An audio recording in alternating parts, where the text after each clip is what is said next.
கர்த்தருடைய பரிசுத்த நாமத்துக்கு மகிமை உண்டாகட்டும். Glory be to the holy name of the Lord. ప్రభు యొక్క పరిశుద్ధ నామానికి మహిమ కలుగును. நாம் காலங்களை குறித்ததான சத்தியங்களை வேத பாடக்கூட்ட நாட்களில் சிந்தித்து வருகின்றோம். In these days of Bible studies we are meditating about the truth related to the dispensations. కాలమును గురించిన సత్యములను వేద పాఠకుటంలో ధ్యానించుచున్నాము. முந்தின நித்திய முதல் பிந்தின நித்திய வரையிலும் காலங்கள் 10ஆக பிரிக்கப்படுகிறது. From the former eternity to the latter eternity, dispensations have been distributed into 10. మొదటి నిత్యం నుంచి కడపటి నిత్యం వరకు కూడా కాలములు 10గా విభజించబడి ఉన్నది. ஒவ்வொரு காலகட்டத்திலும் தேவன் ஒவ்வொரு விதமாக ஒரு கிரியை செய்யக்கூடியவராக காணப்பட்டார். And God was seen as the one who would in each dispensation will act in a different way. ప్రతి ఒక్క కాలఘట్టంలో కూడా ప్రభు ప్రతి రీతిలో క్రియ చేసి ఉన్నారు. நாம் இந்த நாட்களிலே முந்தின நித்தியத்தை குறித்து நாம் பார்த்து வருகிறோம். In these days we've been meditating upon the former eternity. ఈ యొక్క జనములందు కూడా మనము మొదటి నిత్యమును గురించి ధ్యానించుచున్నాము. முந்திய நித்தியத்தின் மூவர் பிதா குமாரன் பரிசுத்த ஆவியானவர். In the former eternity where the Trinity, the Father, Son and the Holy Spirit. మొదటి నిత్యములో చూచినప్పుడు ముగ్గురు కనిపించినారు, తండ్రి కుమార పరిశుద్ధాత్మ దేవుడు. త్రియేక தேவன் மூவராக கிரியை செய்கிறதான் முந்தின நித்தியமாக இருக்கிறது. The triune God operating as Trinity is the former eternity. త్రిత్వ దేవుడు ముగ్గురుగా క్రియ చేయుచున్నది మొదటి నిత్యముగా కనిపించుచున్నది.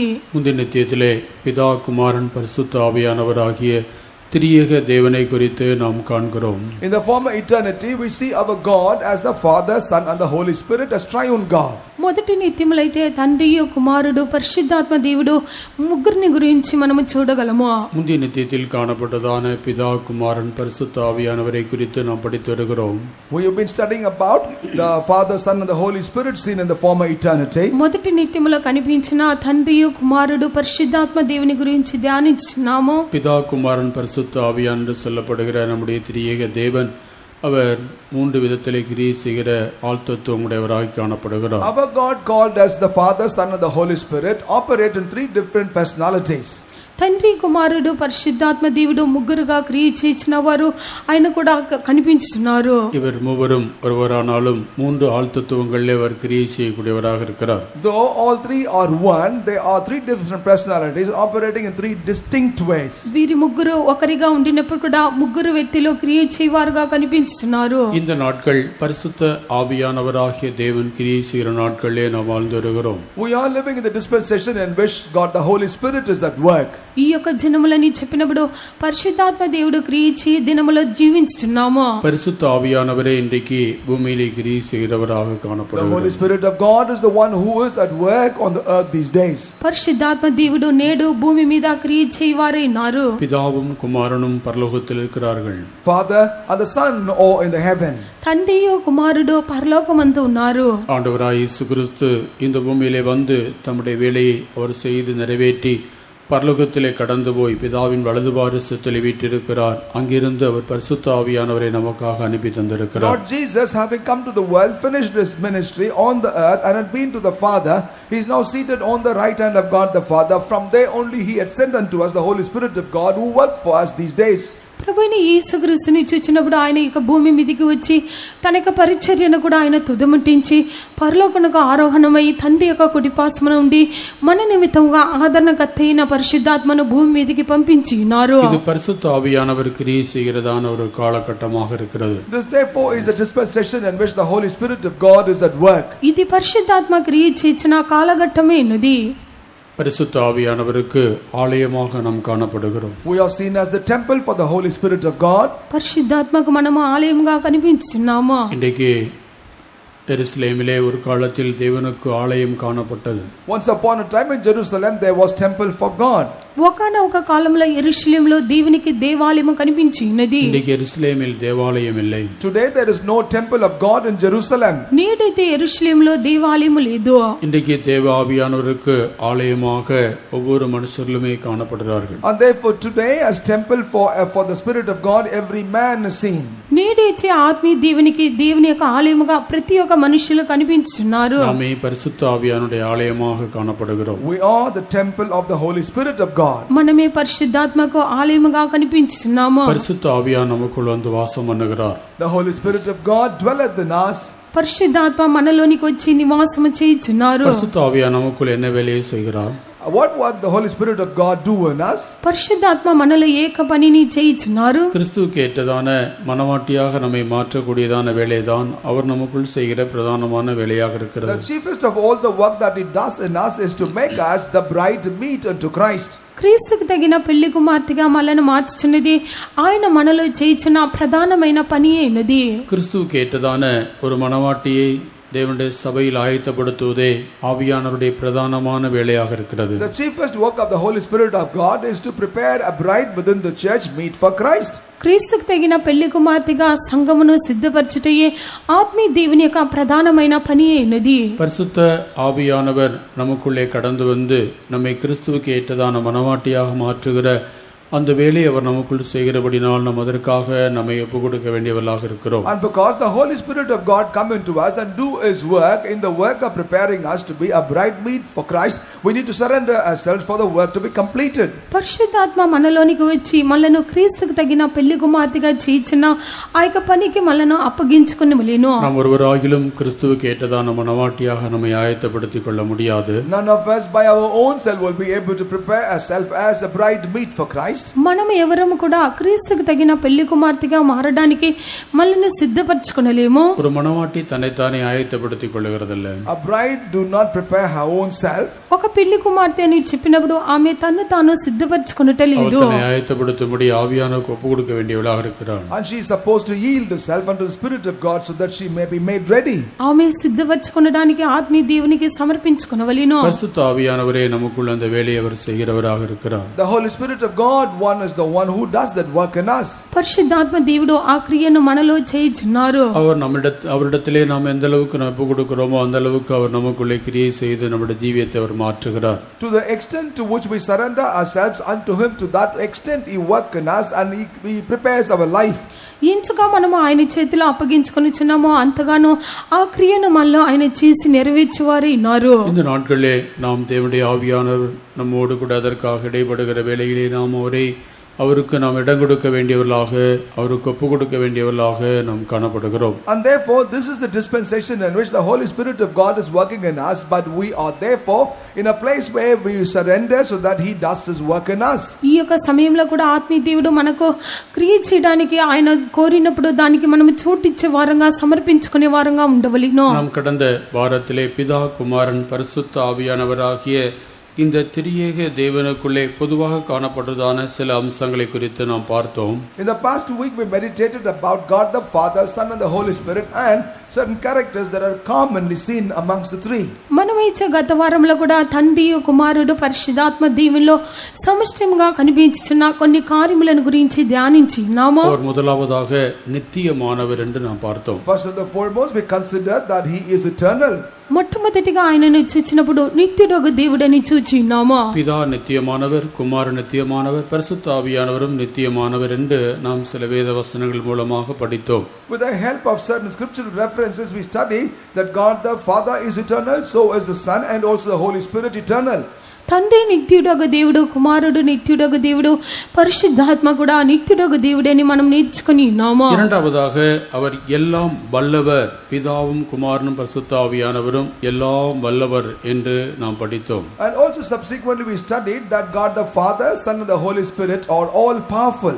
రెండోదిగా చూచినప్పుడు తండ్రియో కుమారుడు పరిశుద్ధాత్మ దేవుడు శక్తివంతమైన దేవుడని చూచినాము. நம்முடைய தேவன் எல்லா வல்லவர், எல்லாம் வல்லவராக இருக்கிறார். Our God is omnipotential, he is able to do everything. మన దేవుడైతే సర్వశక్తి నిండిన దేవుడే ఉన్నారు. அவர் எல்லா வல்லமையும் நிறைந்தவர். He is filled with all power. సమస్త ప్రభావము నిండిన దేవుడు. வல்லமை நிறைந்ததான தேவன் நம்முடைய தேவன். Our God is the omnipotential God.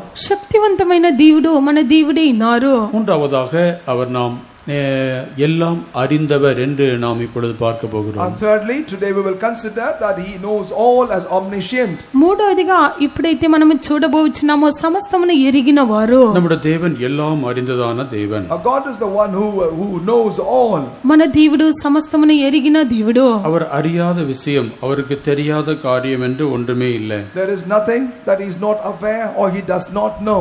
ఆయన ఎరగని విషయము, ఆయనకు తెలియని కార్యమనేది ఏమీ లేదు. விசேஷமாக அவர் நம்மை பொறுத்த விஷயத்திலே நம்முடைய அத்தனை காரியங்களையும் அவர் அறிந்தவராக இருக்கிறார். Particularly with regard to our matters, he is the one that knows all about us. విశేషంగా చూచినప్పుడు మన యొక్క సమస్త కార్యములను ఆయన ఎరిగిన దేవుడే ఉన్నారు. பிதாவாகிய தேவன் எல்லாம் அறிந்தவர் என்று எரேமியா 17:10 பார்க்கிறோம். In Jeremiah chapter 17 verse 10, they will read, our God knows all. ఇర్మియా 17:10 తండ్రి అయిన దేవుడు సమస్తమును ఎరిగిన దేవుడని చూడగలమా? கர்த்தராகிய நானே ஒவ்வொருவனுக்கும் அவனவன் வழிகளுக்கும் செய்கைகளின் பலன்களுக்கும் தக்கதை கொடுக்கும்படிக்கு இருதயத்தை ஆராய்கிறவரும் உள்ளிந்திரியங்களை சோதித்தருகிறவருமாய் இருக்கிறேன். I the Lord search the heart, I try the reins, even to give every man according to his ways and according to the fruit of his doings. ఒకని ప్రవక్తనను బట్టి వాని క్రియా ఫలము చెప్పిన ప్రతి కార్యము చేయడానికి యెహోవాను నేను హృదయములను పరిశోధించువాడును అంతరింద్రియములను పరీక్షించువాడును. நம்முடைய பிதாவாகிய தேவன் எல்லாம் அறிந்த தேவனாக இருக்கிறார். Our God the Father knoweth all things. మన తండ్రి అయిన దేవుడు సమస్తమును ఎరిగిన దేవుడే ఉన్నారు. அவர் நம்முடைய இருதயத்தை ஆராய்கிறவரும் உள்ளிந்திரியங்களை சோதிக்கிறவருமாக காணப்படுகிறார். He is seen as the Lord that searcheth the heart and also try the reins. ఆయన మన యొక్క హృదయములను పరిశోధించువారును మన అంతరింద్రియములను శోధించువారే ఉన్నారు. நம்முடைய இருதயத்தை ஆராய்ந்து நம்முடைய உள்ளிந்திரியங்களை சோதிக்கிறவர்தான் நம்முடைய பிதாவாகிய தேவன். Our God the Father is the one who searches our heart and also knoweth our inner reins. మన యొక్క హృదయములను పరిశోధించి అంతరింద్రియములను పరీక్షించే దేవుడే మన దేవుడే ఉన్నారు. ஏன் நம்முடைய அந்தரங்கங்களை அவர் ஆராய வேண்டும்? Why should he search at all our secrets? ఇంచుకు మన అంతరింద్రియములను పరీక్షించవలెను. ஏன் நம்முடைய உள்ளிந்திரியங்களை அவர் சோதிக்கிறார்? Why does he try our innermost beings reins? ఇంచుకు మన యొక్క హృదయములను పరిశోధించుచున్నాడు. ஏன் நம்முடைய இருதயத்தை அவர் ஆராய்ந்து பார்க்க வேண்டும்? Why should he search our heart and see? ఇంచుకు ఆయన మన యొక్క హృదయమును శోధించి చూడవలెను. அதற்கான காரணத்தை தான் நாம் முந்தின பகுதியிலே பார்க்கிறோம். அவனவன் வழிக்கும் செய்கைகளுக்கும் தக்கதாக பலனை அவர் கொடுக்க வேண்டியதாக இருக்கிறதுனாலே. And that is the reason why we read in the former verses that he has to compensate for every work and the ways in which a man walks. ప్రతి వాని క్రియను బట్టియో ప్రవక్తనను బట్టియో ఫలము దయచేయడానికి நம்முடைய பலிகளுக்கும் நம்முடைய செய்கைகளுக்கும் தக்க பலனை அவர் நமக்காக கொடுக்க வேண்டியதாக இருக்கிறபடினாலே அவர் நம்மை ஆராய்கிறார். Because it is expedient that according to our ways and according to our doings the Lord will have to recompense, and that's the reason why he searches our heart. మన ప్రవక్తనను బట్టి వాని క్రియలు చెప్పిన ఫలము దయచేయడానికి ఆయన మనల్ని పరిశోధించుచున్నాడు. நம்முடைய தேவன் நம்மை குறித்த அத்தனை காரியங்களையும் அவர் நன்றாக அறிந்திருக்கிற தேவன். Our God therefore is the one that knows all things very clearly about us. మన దేవుడు సమస్త కార్యములను మనల గురించి బాగా తెలుసుకొనిన దేవుడు. நம்முடைய உள்ளிந்திரியங்களை ஆராய்கிற இருதயத்தை சோதித்தறிகிறதான இந்த தேவனுக்கு முன்பாக நாம் ஒன்றையும் மறைக்க முடியாது. அவருக்கு எல்லாம் தெரியும். And therefore before this God who searches our heart and tries our inner beings, we cannot hide anything. He knows all. మన యొక్క హృదయములను పరిశోధించి ఆయన మన ఆంతరింద్రియములను పరీక్షించి దేవుని ఎదుట ఏది కూడా మరుగు చేయలేము. நம்முடைய இருதயத்தின் நினைவுகளின் தோற்றங்களை அவர் அறிகிறார். The thoughts and the imagination thereof is known to him. మన యొక్క హృదయం యొక్క ఆలోచనలను తలంపుల ఊహలను కూడా ఆయన ఎరిగి ఉన్నారు. நம்முடைய உள்ளிந்திரியங்களை நம்முடைய உள்ளான நினைவுகளை அவர் அறிகிறார். He tries our innermost beings, our innermost thoughts. మన ఆంతరింద్రియములను కూడా తలంపులను ఆయన ఎరిగి ఉన్నారు. நம்முடைய செய்கைகளுக்கு தக்கதாக மாத்திரமல்ல, நம்முடைய நினைவுகளுக்கு தக்கதாகவும் கூட அவர் தீர்ப்பளிக்கிறவர். It is not only according to our deeds but also according to our thoughts. He justice. మన క్రియా ఫలములకు తగినట్లుగా కాదు గాని మన యొక్క తలంపుల ఊహలకు తగినట్లుగా ఆయన ఎరుగు దేవుడే ఉన్నారు. அதனாலே இந்த தேவனுக்கு முன்பாக நம்முடைய நினைவுகளின் தோற்றங்கள், நம்முடைய இருதயம் எல்லாவற்றையும் நாம் அவருக்கு ஏற்றதாக வைத்துக் கொள்ள வேண்டும். And that is the reason why before this God we will have to keep the thoughts of our heart and the imaginations thereof and be appropriate before his sight. అంచువలన యొక్క దేవుని ఎదుట మన యొక్క హృదయమును మన యొక్క తలంపులను మన యొక్క ఊహలు అన్ని కూడా ఆయనకు తగినట్లుగా ఉంచుకొనవలెను. இருதயத்தை பார்க்கிற அந்த தேவனுக்கு முன்பாக நாம் ஜீவிக்கிறோம் என்பதை நம்முடைய நினைவில் வைத்துக்கொண்டு நம்முடைய இதயத்தை நாம் எப்போதும் சுத்தமாக வைத்துக் கொள்ள வேண்டும். Bearing in our mind that we are living before God who knows our heart, and therefore we will have to keep our heart always clean before Him. హృదయమును పరిశోధించి చూచిన దేవుడు ఉన్నారని తెలుసుకొని మనకు హృదయమును ఎల్లప్పుడూ శుద్ధంగా ఉంచుకొనవలెను. அவர் எல்லாம் அறிந்தவராக இருக்கிறார். He is omniscient God. ఆయన సమస్తమును ఎరిగిన దేవుడే ఉన్నారు. இரண்டாவதாக குமாரனும் கூட அப்படிப்பட்ட அனுபவத்தை உடையவராகவே காணப்படுகிறார். And secondly, also Son is the one that had a similar experience. రెండవదిగా చూచినప్పుడు కుమారుడు ఆ యొక్క అనుభవం కలిగిన వారుగా కనిపించుచున్నారు. எல்லாம் அறிந்தவராக இருக்கிறது போல குமாரனும் கூட சகலவற்றையும் அறிந்தவராகவே இருக்கிறார். As the Father who knows all things, so also is the Son who is omniscient, knowing all things. తండ్రి సమస్తమును ఎరిగినట్లుగా కుమారుడు కూడా సమస్తమును ఎరిగిన దేవుడే ఉన్నారు. அதைத்தான் வெளிப்படுத்தின விசேஷம் 2ஆம் அதிகாரம் 23ஆம் வசனத்தில் குமாரனை குறித்து நாம் பார்க்கிறோம். And that is what we read in the book of Revelation chapter 2 verse 23 about the Son. దాని గురించి ప్రకటన 2:23 వాక్యంలో కుమారుని గురించి చూడగలమా?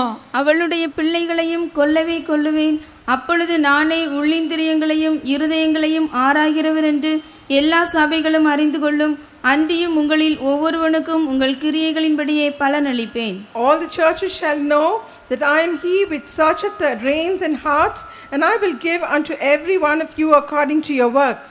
இங்கே அவர் தேத்ரா சபையின் தூதனுக்கு எழுதும்போது இவ்விதமாக கூறுகிறார். Here, as he was writing unto the angel of the Thyatira, he speaks like this. ఇక్కడైతే ఆయన తుయతెర సంఘంలో ఉన్న దూతకు రాయినప్పుడు ఈ విధంగా రాయించున్నారు. அவர் தேத்ரா சபையின் தூதனுக்கு சொல்லும்போது அவர் எவைகளெல்லாம் அறிகிறேன் என்று சொல்லுகிறார். As he speaketh unto the angel of the Thyatira as to what are things that he saith that he knoweth. ఆయన తుయతెర సంఘంలో ఉన్న దూతకు రాయించినప్పుడు దీనినంతా ఎరిగి ఉన్నానని రాయించున్నారు. 19వ వచనం Verse 19. 19వ వాక్యము, உன் கிரியைகளையும் உன் அன்பையும் உன் ஊழியத்தையும் உன் விசுவாசத்தையும் உன் பொறுமையையும் நீ முன்பு செய்த கிரியைகளிலும் பின்பு செய்த கிரியைகள் அதிகமாயிருக்கிறதையும் அறிந்திருக்கிறேன். I know thy works and charity and service and faith and thy patience and thy works, and the last to be more than the first. நம்முடைய கிரியைகளை அவர் நன்றாக அறிகிறார். He knows our works very well. మన క్రియలను కూడా ఆయన బాగా ఎరిగి ఉన్నారు. நம்முடைய கிரியைகளை அவர் கண்டு நம்முடைய அன்பை, நம்முடைய ஊழியத்தை, நம்முடைய விசுவாசத்தை, நம்முடைய பொறுமையை, முன்பு செய்த கிரியைகள், பின்பு செய்த கிரியைகள் எல்லாவற்றையும் அவர் அறிந்திருக்கிறார். He knows our works, charity, service, faith, our patience, the works and the works that we've done later than the first. మన ప్రేమను, మన యొక్క విశ్వాసమును, మన పరిచర్యను, సహనమును ఆయన ఎరుగుదురు. మొదటి క్రియలను, కడపటి క్రియలను మరి ఎక్కువ ఇన్ని దాన్ని ఎరిగి ఉన్నారు. இங்கே ஒவ்வொரு சபையின் தூதனுக்கு அவர் எழுதும்போது ஒவ்வொரு சபையினுடைய காரியங்களை அவர் நன்றாக அறிந்தவராக சொல்லுகிறார். Here, as he was writing this to every angel of every church, he says as to how he knows about every church clearly. ఇక్కడైతే ప్రతి ఒక్క సంఘపు దూతకు ఆయన రాయినప్పుడు ప్రతి ఒక్క సంఘమును బాగా ఎరిగినట్లుగా రాయించున్నారు. ஒவ்வொரு சபையினுடைய கிரியைகளை அவர் அறிந்தவராக வெளிப்படுத்துகிறார். And he reveals as the one that knoweth the works of every church. ప్రతి ఒక్క సంఘం యొక్క క్రియలను ఆయన ఎరిగినట్లుగా బయలుపరుచున్నారు. அவர் நம்முடைய எல்லா விதமான கிரியைகளையும் அறிகிறார். He knows all our different types of works. ఆయన మన అన్ని క్రియలను కూడా ఎరిగి ఉన్నారు. நமக்குள் இருக்கிற அன்பு, The charity that is in us, మనలో ఉన్న ప్రేమ, நமக்குள் இருக்கிற விசுவாசம், the faith that is in us, మనలో ఉన్న విశ్వాసము, நமக்குள் இருக்கிறதான பொறுமை, the patience that is in us, మనలో ఉన్న సహనము, முன்பு செய்த கிரியை, பின்பு செய்த கிரியை, the works that we've done formerly and those that have been wrought lately. మొదటి మనము చేసిన క్రియలను, కడపటి క్రియలను, இப்படி எல்லாவற்றையும் அவர் அறிகிற தேவனாக இருக்கிறார். Like this, he is God who knoweth all things. ఈ విధంగా మరి ఎక్కువైన క్రియలను కూడా ఆయన ఎరుగు దేవుడే ఉన్నారు. நம்முடைய கிரிகளை அறிகிறதான நம்முடைய தேவன் நம்முடைய கிரிகளின்படிதான் அவர் நமக்கு பதிலளிக்க போகிறார். A God who knows all our works, according to those works only will he answer. మన క్రియలను ఎరిగిన దేవుడు మన క్రియలకు తగినట్లుగా ప్రతిఫలము దయచేయును. அவனவனுடைய கிரிகளின்படி அவனவனுக்கு நான் அளிக்கும் பலன் என்னோடு வருகிறது என்று சொல்கிறார். And he therefore says, according to the works of each individual, the reward cometh, behold, with me. వాని వాని క్రియలే చెప్పిన వానికి ఇచ్చడానికి నేను సిద్ధపరిచిన జీవితము నాతో కూడా వచ్చుచున్నదని తెలియజేసి ఉన్నారు. எல்லாவற்றையும் அறிகிற தேவன் நம்முடைய கிரியைகளின்படிதான் அவர் நமக்கு பலன் கொடுக்க போகிறார் என்பதை நாம் அறிந்து கொள்ள வேண்டும். And therefore we need to understand that God who knoweth all will only reward us according to the deeds that we do. అన్నిటిని ఎరిగిన దేవుడు మన క్రియలు చెప్పిన మనకు ప్రతిఫలం ఈయనని మనం ఎరగవలెను. அவருடைய தீர்ப்பு யாரோ சொல்லுகிறதை வைத்து அல்ல. His judgment is not based on somebody else's statement. ఆయన తీర్పు తీర్చటని చెప్పినప్పుడు ఎవరో చెప్పుటను బట్టి కాదు. இந்த உலகத்தினுடைய நீதிபதிகளுடைய தீர்ப்பு என்று சொல்லுகிறது அவருடைய சாட்சிகளின் அடிப்படையில் தான் அவர்கள் தீர்ப்பு கொடுக்கிறார்கள். The judgments of the judges of the present world is based on the statement of the witnesses. లోకములో ఉన్న ఆ యొక్క జడ్జిలు తీర్పు తీర్చటని చెప్పినప్పుడు ఇతరులు ఇచ్చే సాక్ష్యాన్ని బట్టి తీర్పు తీర్చుదురు. ஒரு குற்றவாளி தண்டிக்கப்பட வேண்டும் என்றால் அதற்கு முக்கியமான விஷயம் ஐ விட்னஸ் இருக்க வேண்டும். கண்ணால கண்டதான ஒரு சாட்சி இருக்கும் என்றால் அதற்கு ஏற்றபடி தன்னை கொடுப்பார்கள். If at all a guilty person will have to be punished, there will be have to an eyewitness. According to the statement of the eyewitness, only punishments are executed. లోకంలో ఒక నేరస్తుడు ఉండినట్లయితే వానికి శిక్ష విధించవలెనంటే కళ్ళారా చూచిన సాక్ష్యం ఉండినప్పుడు శిక్షను విధించుదురు. சாட்சிகள் இல்லை என்று சொன்னால் அவன் குற்றவாளியாக இருந்தாலும் கூட அவன் விடுவிக்கப்பட்டு விடுகிறான். If the witnesses are not there, though a person may be guilty, he is let loose. సాక్ష్యం లేకుండా ఉండినట్లయితే అతడు నేరస్తుడుగా ఉండినను కూడా విడిపించబడుచున్నాడు. இந்த பூமியிலே நியாய தீர்ப்பு என்று சொல்கிறது, தண்டனை என்று சொல்கிறது விதமாக சாட்சிகளின் அடிப்படையிலே தான் நீதிபதிகள் தீர்ப்பிடுகிறார்கள். This is how the judgments in this world is declared based upon the statement of the witnesses. ఈ యొక్క భూమి మీద తీర్పు తీర్చటాన్ని చెప్పినప్పుడు సాక్ష్యాన్ని బట్టి జడ్జిలు తీర్పు తీర్చుచున్నారు. நீதிபதிகள் குற்றத்தை கண்டு தீர்ப்பளிக்கிறதில்ல. அவர்கள் எந்த குற்றவாளி செய்த குற்றத்தையும் அவர்கள் கண்டதில்லை. They have not seen the guilt committed by any guilty. They have not seen that with their own eyes. ఈ యొక్క జడ్జిలు తీర్పు తీర్చినప్పుడు ఏక నేరస్తుడు కూడా చేయించిన ఆ యొక్క తప్పిదమును వారు కల్లారా చూచటలేదు. ஆனால் நம்முடைய தேவன் நீதி உள்ள நியாயாதிபதியாக இருக்கிறார். அவர் மற்றவர்கள் சொன்னதான காரியங்களை வைத்தல்ல, சாட்சிகளின் அடிப்படையில் அல்ல, அவர் காண்கிறதின் அடிப்படையிலே தீர்ப்பளிக்கிறார். But our God is a righteous judge. He does not judge because of the statements of the witnesses, but he does because he has seen it himself. మన దేవుడైతే ఆయన నీతి గల న్యాయాధిపతిగా ఉండి అయితే కళ్ళారా చూచటను బట్టి ఆయన తీర్పు తీర్చుచున్నారు. வெள்ளை சிங்காசன நியாயாசனத்திலே அவர் வீற்றிருக்கும் போது அங்கே சாட்சி சொல்ல யாரும் இருக்கிறதில்ல. அவர் சாட்சிகளின் அடிப்படையில் அல்ல, அவர் கண்டதின் அடிப்படையில் அவர் ரெண்டு கூட்டமாக பிரித்து நியாயம் தீர்க்கிறார். When he is seated on the white throne judgment, he does not judge according to the statement of the witnesses, but because of what he himself has seen with his own eyes, he divides them into two groups. ధవళ సింహాసనంలో ఆయన ఆసీనుడుగా కూర్చొని ఉండినప్పుడు కూడా ఇతరులు వచ్చి సాక్ష్యం చెప్పటాన్ని బట్టి తీర్పు తీర్చటలేదు. ఆయన వారి క్రియలను ఎరిగి కళ్ళారా చూచటాన్ని బట్టి వారికి తీర్పు తీర్చును. வெள்ளை சிங்காசனத்தை வீற்றிருக்கும் போது வெள்ளாடுகள் எல்லாம் வெள்ளாடுகளோடு போய் சேர்ந்து விடுகிறது, செம்மறியாடுகள் எல்லாம் செம்மறியாடோடு சேர்ந்து விடுகிறது. When he is seated on the white throne, all the goats join together with a flock of goats, while the sheep join together with a herd of sheep. ఆయన ధవళ సింహాసనం మీద కూర్చొని ఉండినప్పుడు ఆయన ఆ యొక్క మేకలు గొర్రెలంతా కూడా ఆ యొక్క స్థలంలోనికి వెళ్లి చేరుచున్నది. மனுக்குலத்தை அவர் இரண்டாக பிரித்து தீர்ப்பளிக்கிறார். And he divides thus into two thereafter judges. మానవులను కూడా రెండు భాగముగా విభజించి వాళ్ళకి ఒక తీర్పు తీర్చుచున్నారు. வெள்ளை சிங்காசன நியாய தீர்ப்பில் இயேசு வீற்றிருக்கும் போது இப்படி அவர் சாட்சியின் அடிப்படையில் அல்ல, அவனவன் கிரியைகளின் அடிப்படையில் அவனுக்கு தீர்ப்பளிப்பார். And that is how when Lord Jesus is seated on the white throne judgment, not based on the witnesses, but based on the deeds, the Lord will judge. ధవళ సింహాసనం మీద యేసు ఆసీనుడుగా ఉండినప్పుడు వాని సాక్ష్యం చెప్పినా తీర్పు తీర్చకుండా వాని క్రియలు చెప్పినా ఆయన వారికి తీర్పు తీర్చును. நாம் செய்த ஒவ்வொரு காரியங்களும் அவருடைய புத்தகத்தில் எழுதப்படுகிறது. Each and everything that we have done is written in his book. మనము చేయించిన ప్రతి ఒక్క కార్యం కూడా ఆయన యొక్క పుస్తకమందు రాయబడిచున్నది. அவரிடத்தில் ஞாபக புத்தகம் உண்டு. With him is the book of remembrance. ఆయన ఎదుట జ్ఞాపకార్థ గ్రంథం ఉన్నది. அங்கே எல்லாம் எழுதப்பட்டிருக்கிறது. There everything is written. అక్కడ అన్ని రాయబడి ఉన్నది. జీవ పుస్తகம் அங்கே உண்டு. There also is the book of life. జీవ గ్రంథము అక్కడ ఉన్నది. ஆட்டுக்குட்டியாண்ட జీవ పుస్తகம் உண்டு. The book of life of the Lamb of God. గొర్రె పిల్ల యొక్క జీవ గ్రంథము అక్కడ ఉన్నది. ஞாபக புஸ்தகம் உண்டு. There is the book of remembrance. జ్ఞాపకార్థ పుస్తకం అక్కడ ఉంచబడి ఉన్నది. புத்தகங்கள் திறக்கப்பட்டது. The books were opened. గ్రంథములో విప్పబడెను. அதன் அடிப்படையில் தான் அவர் நியாயம் தீர்ப்பார். It is based on that the judgment of God will be. దాని యొక్క భాగంలో ఆయన తీర్పు తీర్చును. அதனாலே நம்மை குறித்து எல்லாம் அறிகிற, நம்முடைய நினைவுகளை கூட அறிகிற, நம்முடைய நினைவுகளின் தோற்றங்களை அறிகிற, இருதயங்களை அறிகிற, உள்ளுந்திரியங்களை அறிகிற இந்த தேவனுக்கு முன்பாக நாம் ஜீவிக்கிறோம் என்கிறதான ஒரு பயம் தேவனுடைய பிள்ளைகளுக்குள் எப்போதும் காணப்பட வேண்டும். And that is the reason why the fear, that must be the fear of God, that we are living before a God who is omniscient, who knows our heart, who tries all our innermost beings and reigns. Therefore we will have to be very careful, and this fear must always be in every child of God. మనల్ని గురించి సమస్తమును ఎరిగిన వారుగాను, మన యొక్క తలంపులను ఊహలను అన్నిటినీ ఎరిగిన దేవుడుగాను, మన యొక్క హృదయములను పరీక్షించువాడుగాను, இப்படிப்பட்ட தேவனுக்கு தான் நாம் கணக்கு ஒப்புவிக்க போகிறோம் என்று எவர் நிருபத்தில் எழுதுகிறார் 4ஆம் அதிகாரத்தின் 13ஆம் வசனத்திலே. And that is the reason why in book of Hebrews chapter 4 verse 13 he says that we are going to render our account before such a God. ఇబ్రీయులకు 4వ అధ్యాయము 13వ వాక్యంలో ఇలాంటి దేవుని ఎదుట లెక్క అప్పగించవలసినది ఉన్నది. அவருடைய பார்வைக்கு மறைவான சிருஷ்டி ஒன்றுமில்லை. அவருடைய பார்வைக்கு மறைவான சிருஷ்டி ஒன்றுமே இல்ல. சகலமும் அவருடைய கண்களுக்கு முன்பாக நிர்வாணமாயும் வெளியரங்கமாயும் இருக்கிறது. சகலமும் அவருடைய கண்களுக்கு முன்பாக நிர்வாணமாக வெளியரங்கமாக இருக்கிறது. அவருக்கே நாம் கணக்கு ஒப்புவிக்க வேண்டும். அவருக்கே நாம் கணக்கு ஒப்புவிக்க வேண்டும். It is unto whom we shall give our account. அவருக்கு தான் நாம் கணக்கு ஒப்புவிக்க வேண்டியவளா இருக்கிறோம். It is to him only we need to give our account.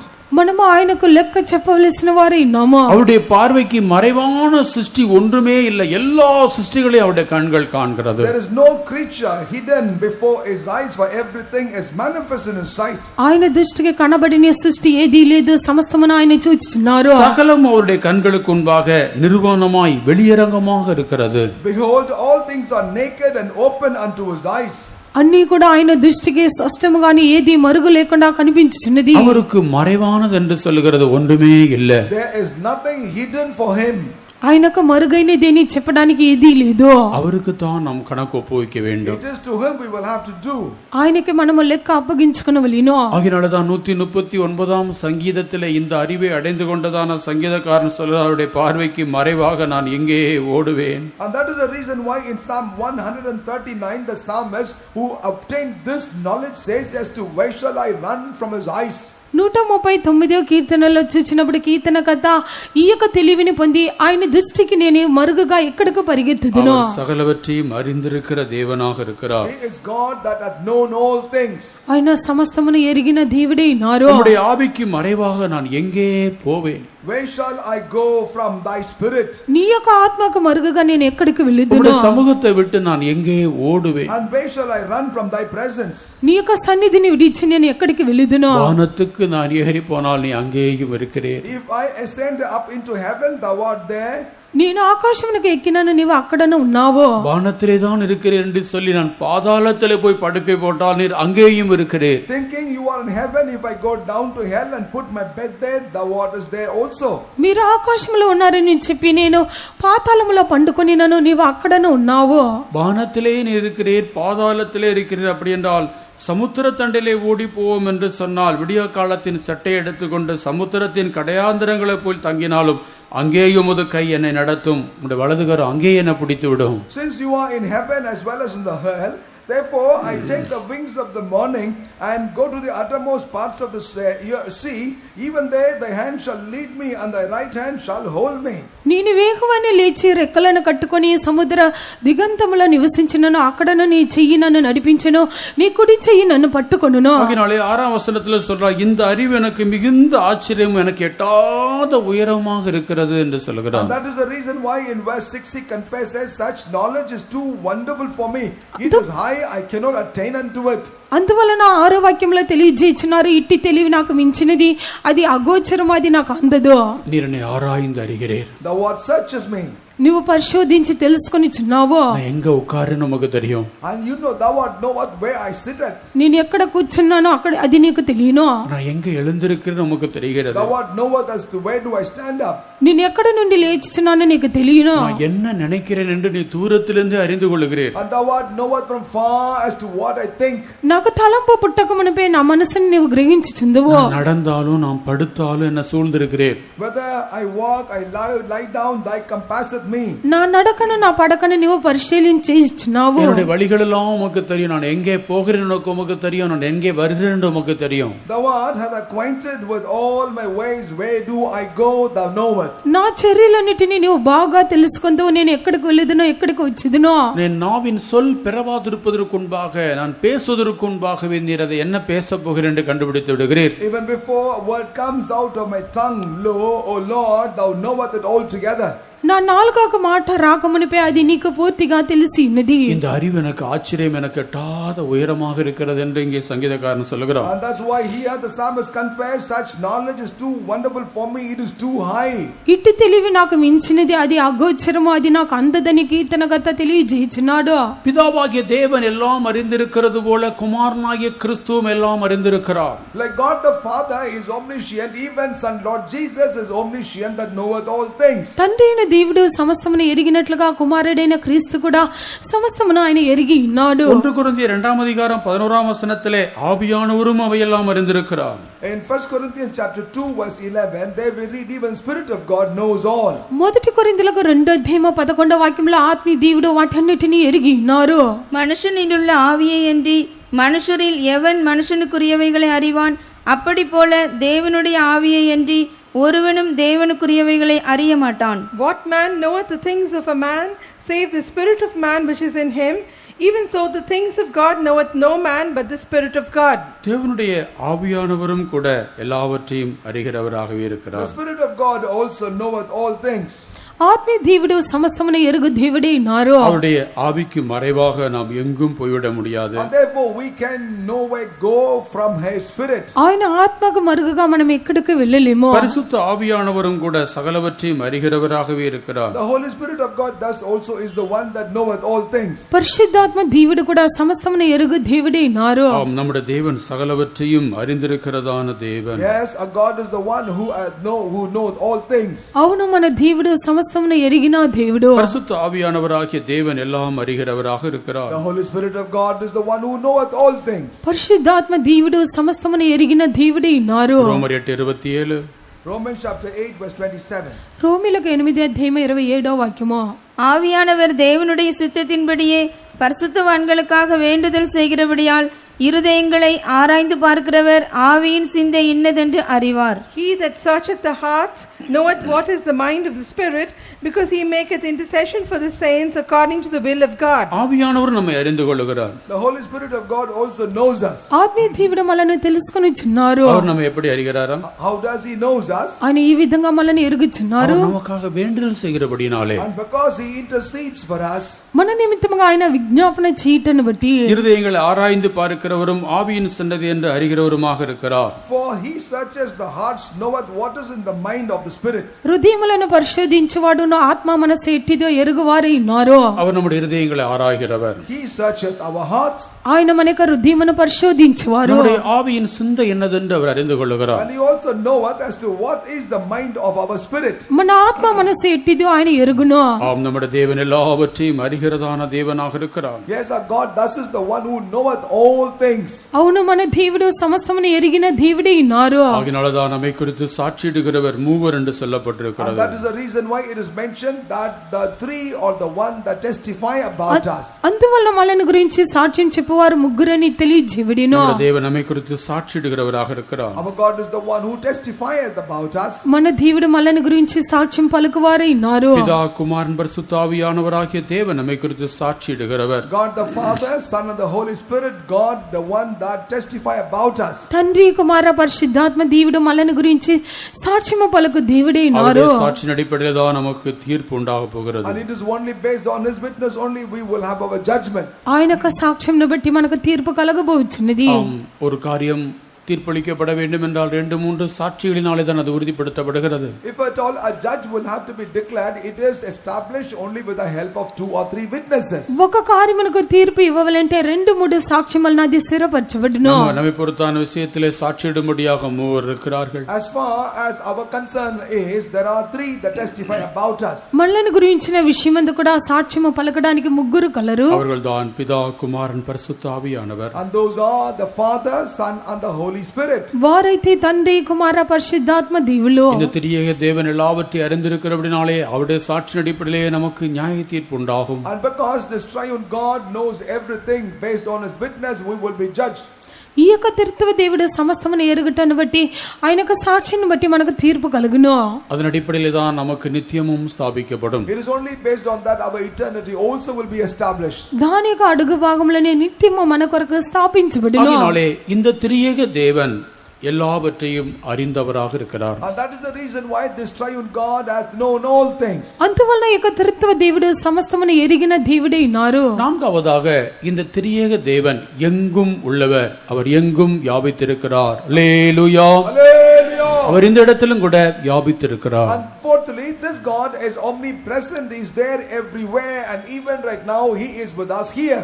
నాలుగోదిగా చూసినప్పుడు ఈ యొక్క త్రిత్వ దేవుడు అని చెప్పినప్పుడు కూడా సర్వవ్యాపిగా అన్ని స్థలములో వ్యాపించువారే ఉన్నారు. இந்த தேவனை குறித்து நாம் அறிந்து கொள்ள வேண்டியதான விஷயம், அவர் எங்கும் உள்ளவர். The one thing that we also need to understand about this God is that he is omnipresent. ఈ యొక్క దేవుని గురించి మనం తెలుసుకొనవలసిన విషయం ఏమిటంటే అన్ని స్థలములో ఉన్న దేవుడు. நாம் அதை எரேமியாவின் தீர்க்கதரிசன புத்தகத்தில் 23ஆம் அதிகாரத்தின் 23, 24ஆம் வசனங்களிலே பிதாவாகிய தேவன் எங்கும் உள்ளவர் என்று பார்க்கிறோம். About that, in the book of Jeremiah chapter 23 verses 23 and 24 is the place where we read and understand that God is everywhere. ఇర్మియా 23 అధ్యాయము 23, 24 వాక్యంలో ఈ యొక్క తండ్రి అయిన దేవుడు సర్వవ్యాపి అని చూడగలమా? நான் சமீபத்திற்கு மாத்திரமா தேவன், தூரத்திற்கும் தேவன் அல்லவோ என்று கர்த்தர் சொல்லுகிறார். எவனாகிலும் தன்னை நான் காணாதபடிக்கு மறைவிடங்களில் ஒளித்துக் கொள்ள கூடுமோ என்று கர்த்தர் சொல்லுகிறார். நான் வானத்தையும் பூமியையும் நிரப்புகிறவர் அல்லவோ என்று கர்த்தர் சொல்லுகிறார். Am I a God at hand, saith the Lord, and not a God afar off? Can any hide himself in secret places that I shall not see him, saith the Lord?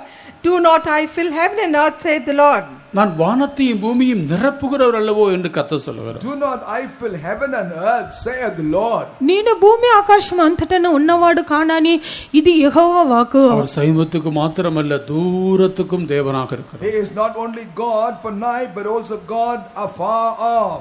ఆయన సమీపమునకు దేవుడు మాత్రమేనా, దూరమునుండు దేవుడు కానా? எவனாகிலும் தன்னை நான் காணாதபடிக்கு மறைவிடங்களில் ஒளித்துக் கொள்ள முடியுமோ? Can any hide himself in secret places that I shall not see him? ఎవడును చూడకుండా రహస్య స్థలములో నేను దాగగలవాడనా? ஆதாம் ஏவாளும் ஒரு விருட்சத்துக்கு பின்பாக ஒளிந்து கொண்டு தங்களை மறைத்துக் கொள்ள பார்த்தார்கள். Adam and Eve hid themselves behind the tree and tried to hide themselves. ఆదాము అవ్వను చూచినప్పుడు వృక్షం మధ్యలో దాగుకొనడానికి చూచినారు. இந்த தேவன் காணாதபடிக்கு ஒருவனும் தன்னை மறைத்துக் கொள்ளவே முடியாது. No one therefore will be able to hide himself from the sight of this God. ఈ యొక్క దేవుడు చూడకుండా ఎవడు కూడా తన్ను రహస్య స్థలములో దాగుకొనలేడు. எத்தனையோ குற்றவாளிகள் இன்றைக்கு தங்களை மறைத்துக் கொள்கிறார்கள். And there are many guilty hide themselves these days. ఎంతో మంది నేరస్తులు నేడి చూచినప్పుడు తమ్మని దాగుకొనుచున్నారు. எத்தனையோ குற்றவாளிகளாலே போலீஸ் கண்டுபிடிக்க முடியவில்லை, அவர்கள் எங்கோ மறைந்திருக்கிறார்கள். And there are countless guilty people not discovered by the police because they are hiding somewhere. ఎన్నో నేరస్తులైతే పోలీసులు ఈ దినములో కనిపెట్టలేకుండా వారు ఎక్కడో దాగి ఉన్నారు. ஆனா ஆண்டவர் கேட்கிறார், எவனாகிலும் தன்னை நான் காணாதபடிக்கு மறைவிடங்களில் ஒளித்துக் கொள்ள கூடுமோ? But then the Lord questions, can anyone hide himself in a secret place that I should not see him? అయితే దేవుడు అడుగుచున్నాడు, ఎవడు నన్ను చూడకుండా రహస్య స్థలములందు నేను దాగి நான் ఉండగలనా? இந்த வானத்தையும் பூமியும் நிரப்புகிறவர் அல்லவோ? Am I not the God that filled the heaven and the earth? నేను భూమి ఆకాశములను నింపు దేవుడును. அவர் இந்த வானத்திலும் பூமியிலும் நிறைந்திருக்கிறார். He is filled both in the heavens and in this earth. ఆయన భూమి ఆకాశములందు కూడా నిండి ఉన్నారు. வானத்தையும் பூமியை அவர் நிரப்புகிறவர். He is the one that fills both heaven and the earth. ఆకాశము భూమిని నింపుచున్నవారు. அவர் எங்கும் இருக்கிறார். And he is omnipresent. ఆయన అన్ని స్థలములో ఉన్నారు. அவர் வானத்தையும் பூமியும் நிறைத்து வைத்திருக்கிறார். And he has filled both the heaven and the earth. ఆకాశము భూమిని నింపి ఉంచి ఉన్నారు. அவர் எல்லா இடங்களிலும் வியாபித்திருக்கிறார். And he is therefore everywhere. అన్ని స్థలములు ఆయన వ్యాపించి ఉన్నారు. ஆம், இந்த தேவன் தான் வானத்தின் சேனைகளையும் பூமியின் குடிகளையும் நடத்துகிறார். And it is this God that conduct the host of the heaven as well as the people nations of the earth. ఈ యొక్క దేవుడు ఆకాశ సైన్యమును కూడా భూమిలో ఉన్న జనులను కూడా నడిపించువారు. தானிయేலின் புத்தகம் 4ஆம் அதிகாரம் 35ஆம் வசனத்திலே, Book of Daniel chapter 4 verse 35. దానియేలు 4వ అధ్యాయం 35వ వాక్యము. பூமியின் குடிகள் எல்லாம் ஒன்றுமில்லை என்று எண்ணப்படுகிறார்கள். அவர் தமது சித்தத்தின்படியே வானத்தின் சேனையையும் பூமியின் குடிகளையும் நடத்துகிறார்.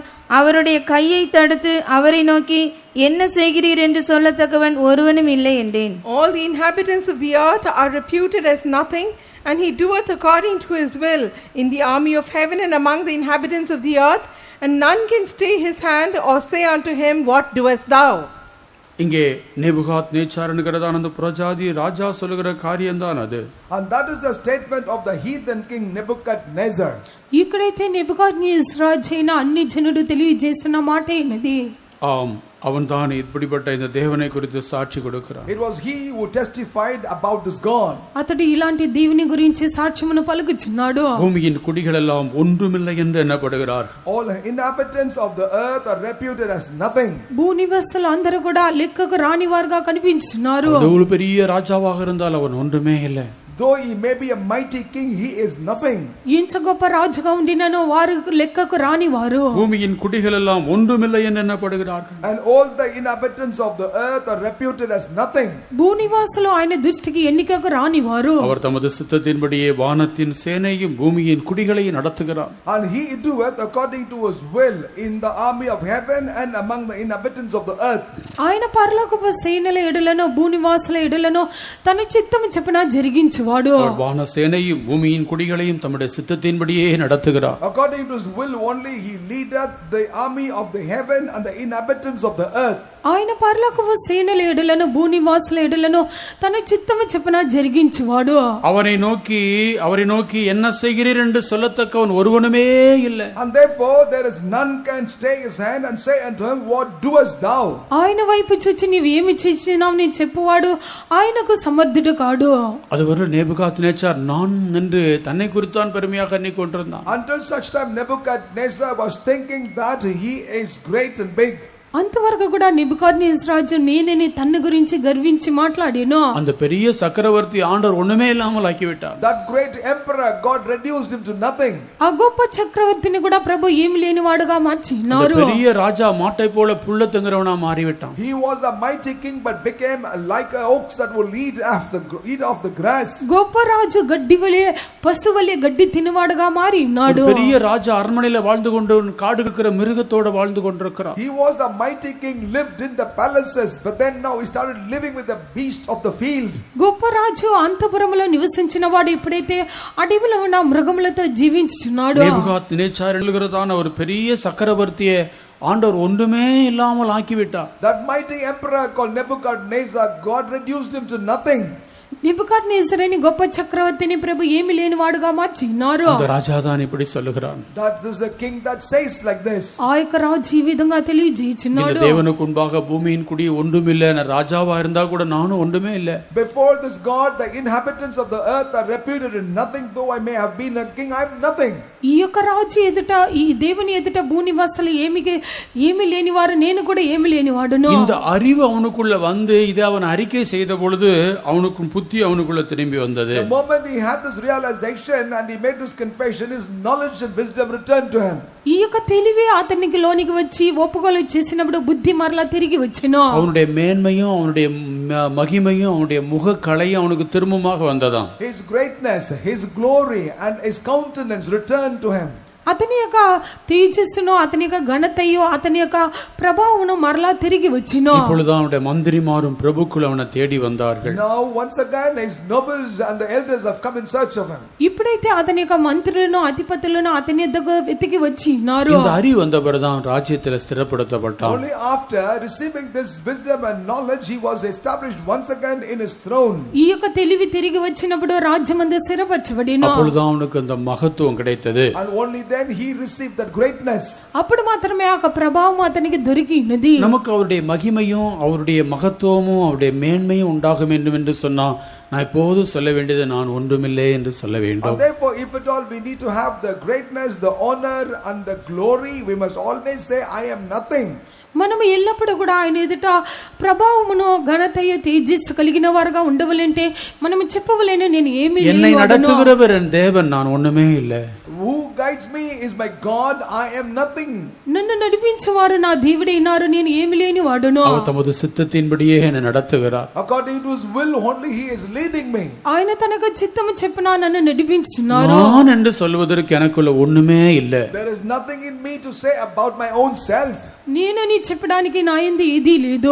ராஜ்யத்தின் மகிமைக்காக நான் கட்டினதான பாபிலோன் அல்லவா என்று அவன் ஒரு காலத்துல சொன்னான். Once upon a time he said, is it not for the glory of my kingdom I built this Babylon?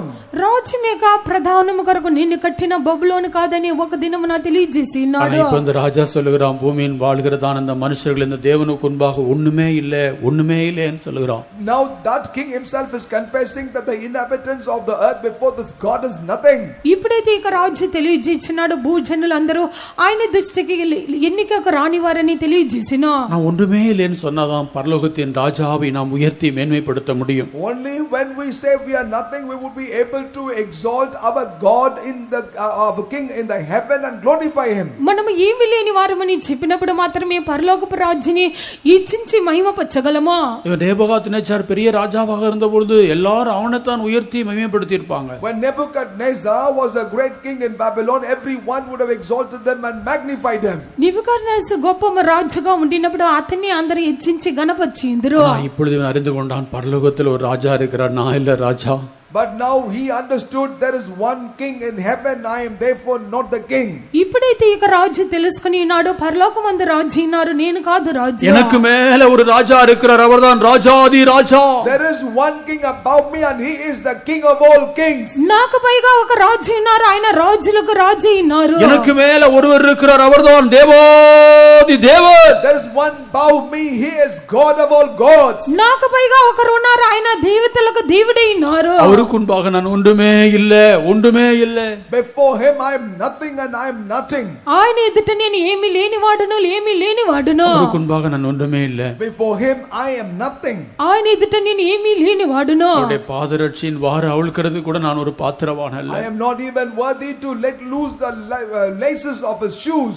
ఆయన చెప్పుల వారిని విప్పడానికి కూడా నేను పాత్రుడును కాను. அவர் ராஜகுமாரன். He is the prince. ఆయన రాజకుమారుడు. அவர் தேவகுமாரன். He is the son of God. దేవుని కుమారుడు. அவர் இயேசு. He is Jesus. ఆయన యేసు. நான் ஒண்ணுமே இல்லை. I am nothing. నేను ఏమీ లేని వాడును. அவர் பெருகணும், நான் சிறுகணும். He must increase and I must decrease. ఆయన ఇచ్చవలెను నేను తగ్గవలెను. இதைத்தான் யோவான் ஸ்நானகன் சொன்னான். And that is what John the Baptist confessed. దీన్ని బాప్టిస్మ ఇచ్చి యోహాను తెలియజేసినాడు. நான் தான் எல்லாம் யோசிக்காத. Don't think you are everything. నేనే సమస్తమని ఆలోచించవద్దు. எனக்கு தான் எல்லாம் தெரியும்னு சொல்லாத. Don't also confess I know all things. నాకు అన్ని తెలియనని నువ్వు చెప్పవద్దు. எல்லாம் அறிந்திருக்கிறேன் என்று சொல்லுகிறவர் ஒன்றையும் அறிய வேண்டிய பிரகாரமாக அறியவில்லையா? He that saith knoweth all hath not known anything in the manner in which he ought to know. అదిని ఎరిగి నాని చెప్పువారు ఎరగవలసిన రీతిలో వారు ఏది ఎరగలేదు. நமக்கு மேல ஒரு ராஜா இருக்கிறார். There is king above us all. మనకు పైగా ఒక రాజు ఉన్నారు. நமக்கு மேல ஒரு தேவன் இருக்கிறார். There is God above us.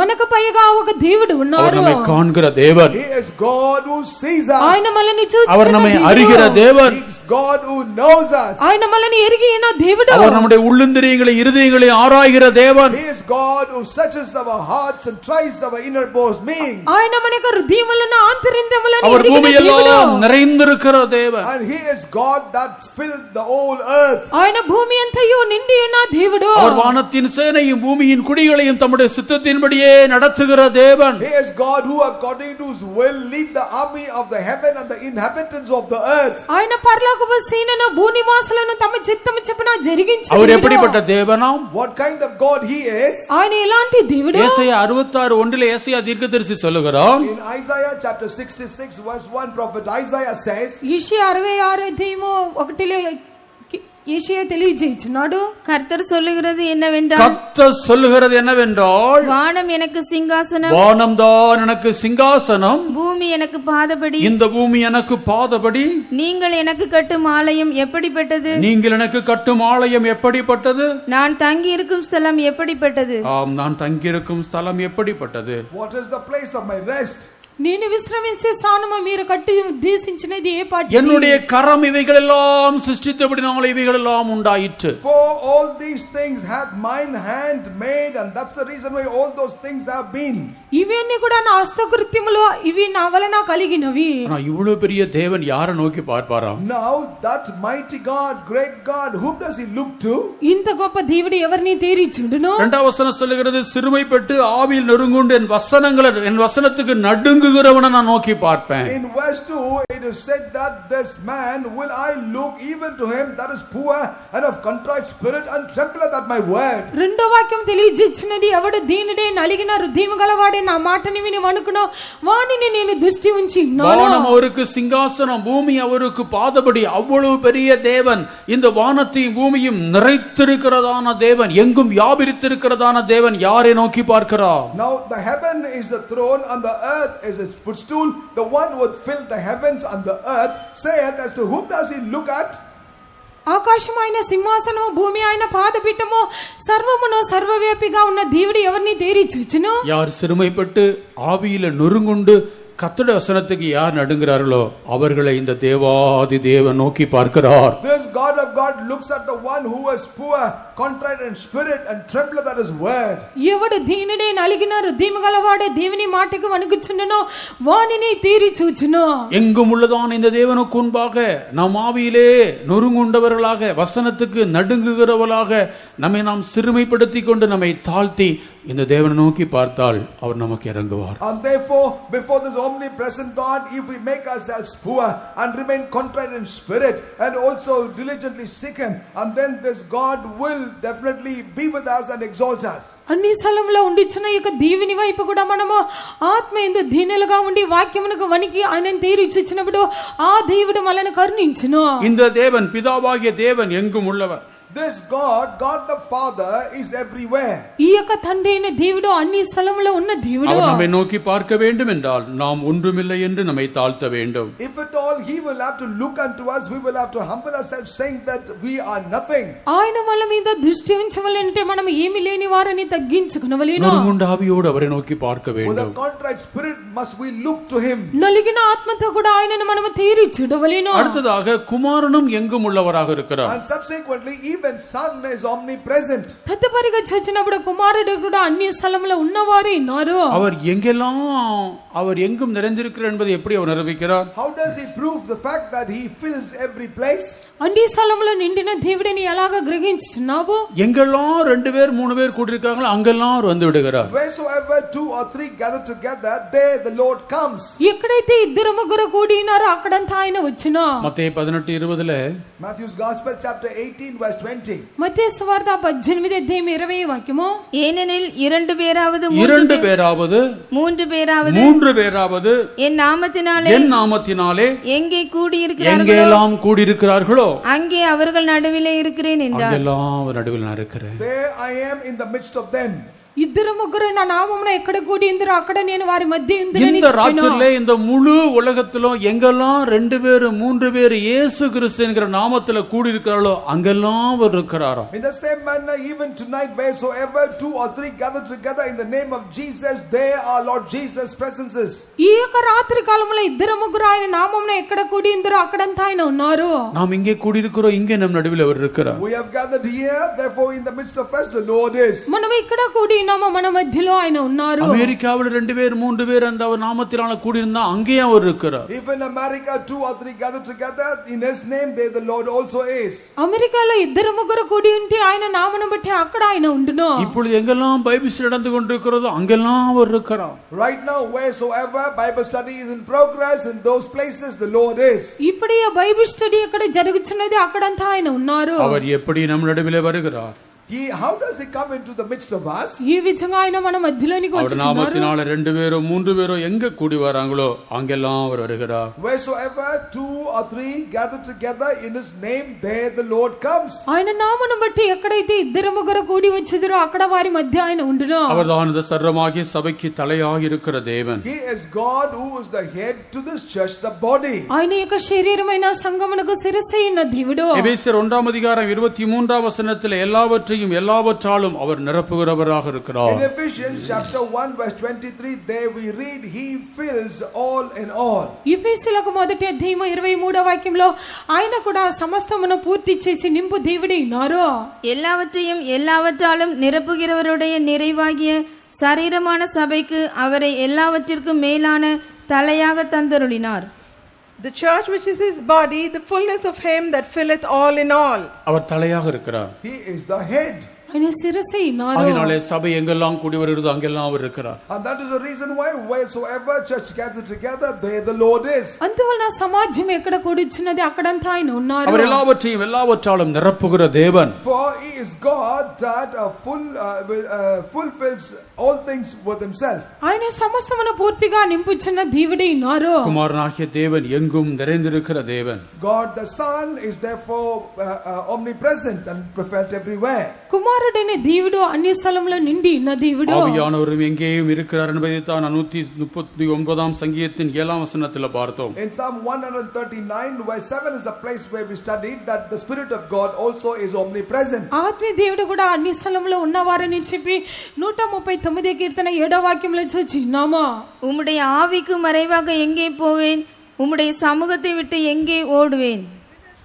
From thy spirit, and whither shall I flee from thy presence? உம்முடைய ஆவிக்கு மறைவாக நான் எங்கே போவேன்? Whither shall I go from thy spirit? నీ యొక్క ఆత్మకు మరుగుగా నేను ఎక్కడికి పోదును? உம்முடைய சமூகத்தை விட்டு நான் எங்கே ஓடுவேன்? Where shall I flee from thy presence? నీ సన్నిధి నుండి నేను ఎక్కడికి நாம் పారిపోదును? ஆராதிக்கிற தேவன் எங்கும் நிறைந்திருக்கிற தேவன். God who we worship is omnipresent. మనం ఆరాధించున్న దేవుడు ఎక్కడ ఉన్న నిండిన దేవుడు. அவர் எங்கும் வியாபித்திருக்கிற தேவன். And he is God present everywhere. ఆయన సర్వవ్యాపిగా ఉండిచున్న அவர் எல்லா దేవుడు. இடங்களையும் நிரப்புகிற தேவன். And he is God that fills every place. ఆయన అన్ని స్థలములను నింపుచున్న దేవుడు. ஆம், நம்முடைய பிதா எங்கும் நிறைந்திருக்கிறார். Our God has filled everywhere. అవును, మన తండ్రి అన్ని స్థలముల నిండి ఉన్నారు. நம்முடைய குமாரனாகிய கிறிஸ்துவ நாமத்தினால யார் எங்க கூடினாலும் அங்க அவர் இருக்கிறார். Same manner also our son Lord Jesus Christ fills everywhere. People gather together in his name as 2 or 3. మన కుమారుడైన క్రీస్తు నామమును బట్టి ఎక్కడ కూడి వచ్చినా అక్కడ ఆయన ఉండును. ஏனென்றால் சர்வமாகிய சபைக்கு தலையாக இருக்கிறார். Because he is the head to the church, the body. ఎందుకంటే ఆయన శరీరమైన సంఘమునకు శిరస్సై ఉన్నారు. ஆவியானவரும் எங்கும் வியாபித்திருக்கிறார். The Spirit of God is also omnipresent. ఆత్మీయ దేవుడు కూడా అన్ని స్థలములో వ్యాపించి ఉన్నారు. அவர் எல்லாம் அறிந்தவர், அவர் எங்கும் உள்ளவர். And he is omniscient and is omnipresent. ఆయన అన్ని ఎరిగినవారు, అన్ని స్థలములో వ్యాపించిన వారు. அவர் எல்லாம் அறிந்தவர், அவர் எல்லா இடங்களிலும் இருக்கிறவர். He has known all things and he is there in every place. ఆయన సమస్తమును ఎరిగిన దేవుడు, సమస్త స్థలములో ఉన్న దేవుడు. அந்த அறிவோடு நம்முடைய முழங்கால்களை முடக்குவோமா? With that knowledge shall we all bend our knees. ఆ యొక్క తెలివితో కూడా మనము మోకరించుదుమా? ஆண்டவர் அப்படி நாம் அறிந்து கொள்வோமா? Shall we know our God in that manner?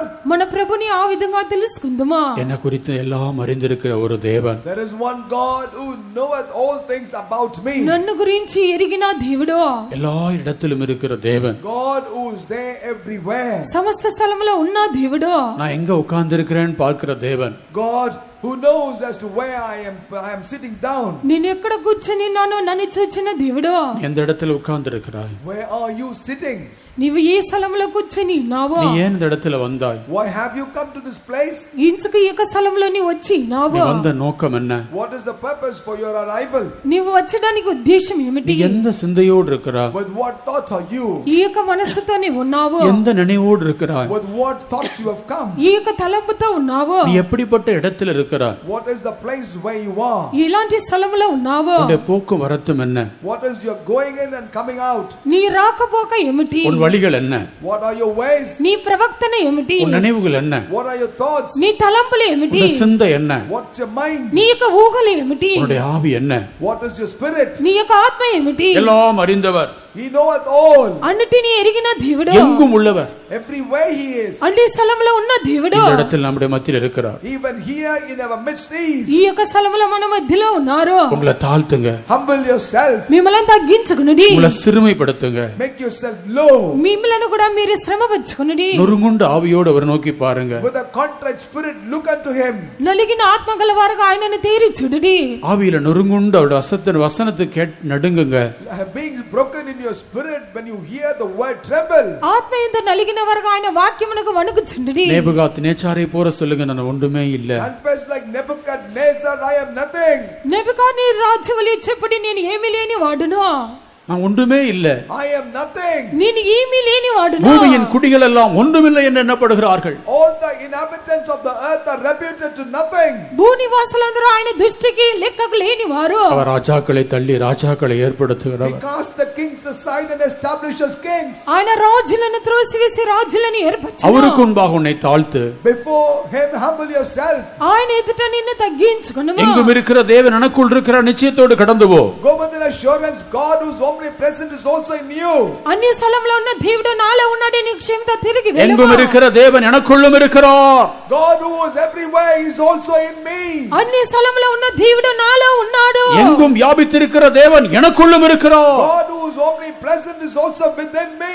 సమస్త వ్యాపిగా ఉన్న దేవుడు నాలో ఉన్నాడు. என் தேவன் எனக்குள்ள வாசமா இருக்கிறார். My God dwelleth in me.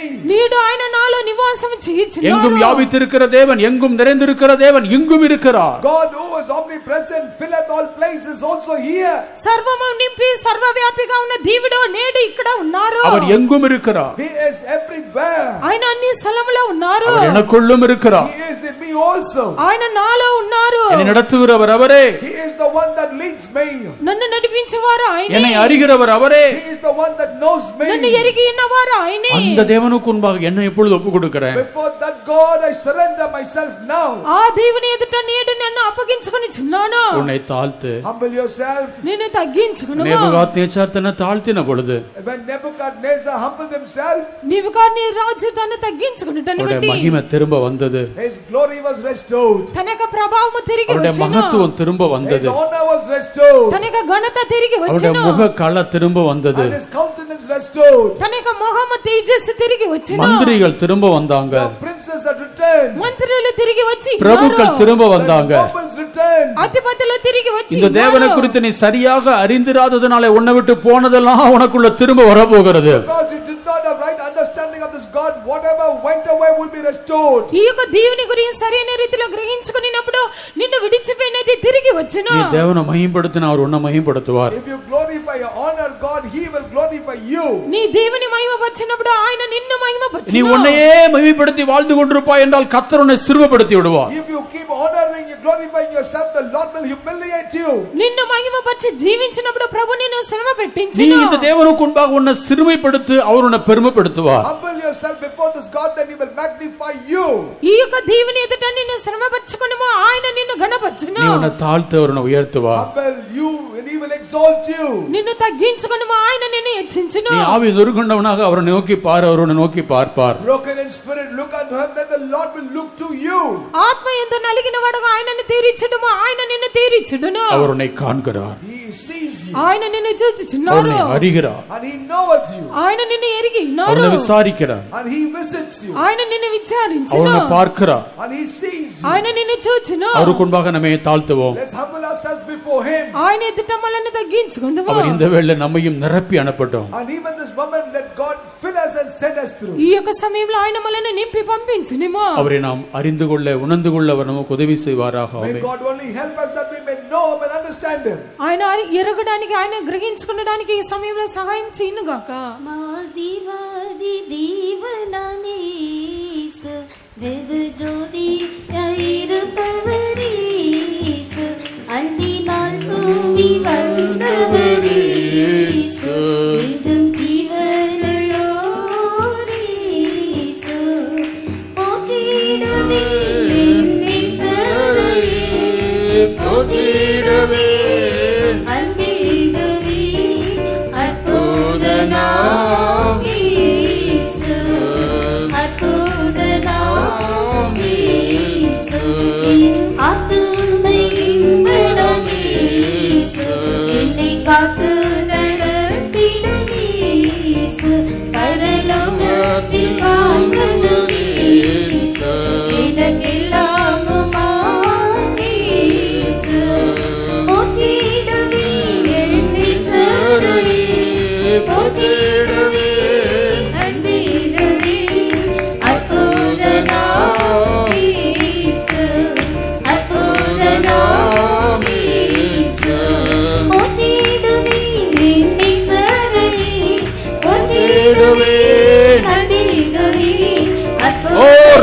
துரவானியாசே அற்புத நாமம் இயேசு போற்றிடுவேன் நேசரையே போற்றிடுவேன் நம்பிடுவே அற்புத நாமம் இயேசு அற்புத நாமம் இயேசு போற்றிடுவேன் நேசரையே போற்றிடுவேன் நம்பிடுவே அற்புத நாமம் இயேசு அற்புத நாமம் இயேசு Shirabakarabalakatura bakarabalakatura bakarabakatura libakatura bakarabalakatura bakarabalakatura bakatura bakatura.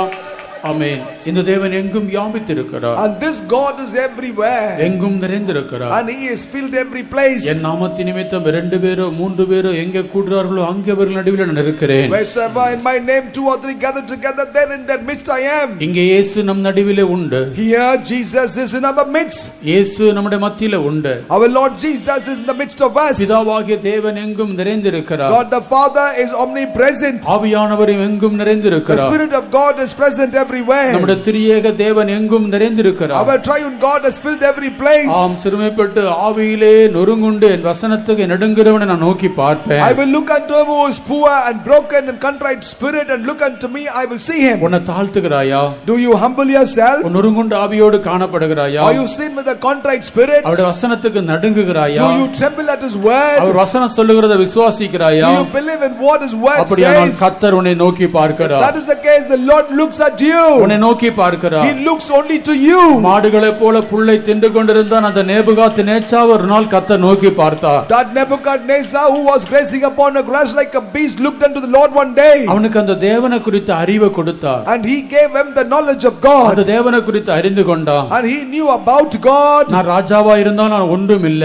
Though I am king, I am nothing. பூமியின் குடிகள் எல்லாம் ஒன்றுமில்லை என்று எண்ணப்படுகிறார்கள். And all the inhabitants of the earth reputed to nothing. நான் ஒன்றும் இல்ல. I am nothing. அவர்தான் எல்லாமாக இருக்கிறார். He is all in all. அவர்தான் எல்லாவற்றுக்கும் எல்லாமாய் He இருக்கிறார். is all in all. இந்த அறிவு அவனுக்குள்ள வந்தபோது When he received this அவனுடைய knowledge, புத்தி தெளிந்தது. his came his ways, his அவனுக்கு எல்லாம் understanding திரும்ப came, வந்தது. and everything got உன் restored. புத்தி தெளியட்டும். Let there be so நீ bright your நான் mind. என்று சொல்லிக் கொண்டிருக்கிறாயே. You are saying உன்னை I. உயர்த்தி கொண்டிருக்கிறாயே. You are exalting yourself. எப்போது நான் என்று சொல்லி பேசிக் கொண்டிருக்கிறாயே. Always speaking I am. உன்னை தாழ்த்து. Humble yourself. ஆவி நொறுங்குண்டவனா இயேசுவை நோக்கி பாரு. As the contrite in spirit, look unto Jesus. கர்த்தர் இப்பொழுது நீ இழந்து போன எல்லாவற்றும் உனக்கு திரும்ப வரும். The Lord shall restore all things to you again. கிருபைகளை தருவார். Give you grace. வரங்களை தருவார். Will give you gifts. வல்லமையை தருவார். Will give you power. ஊழியத்தை தருவார். Will give you ministry. ஆசீர்வாதத்தை Will தருவார். give you blessings. நன்மையை தருவார். Will give you goodness. சமாதானத்தை தருவார். Give you peace. சந்தோஷத்தை தருவார். Give you joy. இளைப்பாறுதலை Give you தருவார். rest. ஆம், நீ கேட்டதெல்லாம் அவர் உனக்கு தருவார். He will give you all that எல்லாம் you prayed உன்னிடத்தில் for. திரும்ப வரும். All things will be restored ஒன்று to சொல்லு, you. நான் ஒன்றும் இல்லை என்று சொல்லு. Only say that I am our nothing. எல்லாவற்றுக்கும் எல்லாமா இருக்கிறார் என்று சொல்லு. Say he is all in all. அப்படி சொல்லிக் கொண்டிருக்கும் போது அவருடைய நிரப்புகிறார். ரபா சீகமானியா தம்முடைய வல்லமையினால் அவர் நிரப்பிக் கொண்டிருக்கிறார். சிவகா துரபகா ரபாலகா தீனாரியானமாம் சிரபாலகா தீரபகா ரபாலகா துரே. ஹalleluya ஹalleluya. சிரபகா ரபாலகா தீனாரியானமாம் சரா பிழைப்பதனிலே இயேசுவே இருக்கிறார் இனி நானல்ல. இயேசுவே என்னில் ஜீவிக்கிறார் நானல்ல. இயேசுவே இனி நானல்ல. இயேசுவே நானல்ல. ஓ ரமண கத்துரபானியா நான் ஒன்றுமே இல்லையா, நான் ஒன்றுமே இல்லையா, எனக்கு இல்லை. உம்முடைய பாதரட்சியின் வாரை எழுப்பதற்கு நாங்கள் பாத்திரவான்கள் அல்ல கர்த்தாவே. உமக்கு உண்டாக நாங்கள் ஒன்றும் இல்லப்பா, நாங்கள் ஒன்றும் இல்லப்பா. நான் என்று சொல்லுவதற்கு எங்களிடத்தில் ஒன்றுமே இல்லை, ஒன்றுமே இல்லப்பா. எங்களை உமக்கு முன்பாக தாழ்த்துகிறோம், வெறுமையாக்குகிறோம். நாங்கள் ஒன்றுமில்லாதவர்களையா, வானம் உமக்கு சிங்காசனம், பூமி உமக்கு பாதபடி. அவ்வளவு பெரிய தேவனுக்கு முன்பாக நாங்கள் ஒன்றுமில்லை, ஒன்றுமில்லை. எங்களை கண்ணோக்கி பாரோ வரபா சீக்கமானியா. உம்முடைய பிள்ளைகள் நிலவரங்களை கண்ணோக்கி பாரும். இழந்து போயிருக்கிற எல்லாவர்களுக்கு திரும்ப வரட்டும், திரும்ப வரட்டும். அந்த முகக்களை திரும்ப வரட்டும். அந்த வல்லமை பலன் திரும்ப, அபிஷேகம் திரும்ப வரட்டும். சிவகா தீரபக ரபலக தினாரியானா மாம்ஷரா லிபக தீரபக ரபலக தீரபக ரபானியா கதுரே சிவகா தீரபக ரபலக தீரபக ரபலக தீரபக தீரபக துரே சிரபக ரபலக தினாரியானா மா. ஆமென். ஹalleluya, ஹalleluya, ஹalleluya. சிரபக ரபக தீரபக ரபலக தீரபக ரபக தீரபக ரபக தீரபக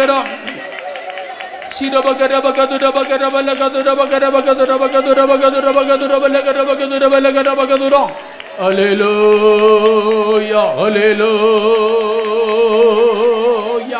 Amen. நாம் நம்மை தாழ்த்துவோமா? Let's humble ourselves. ஆண்டவரே, நான் ஒன்றுமில்லை. Lord, I am nothing. உமக்கு முன்பாக நான் ஒன்றுமே இல்லை. Before thee I am nothing, Lord. என்ன குறித்து எல்லாம் உமக்கு தெரியும். You know all things about me. என்னை நன்றாக அறிகிறேன். Thou art knoweth me well.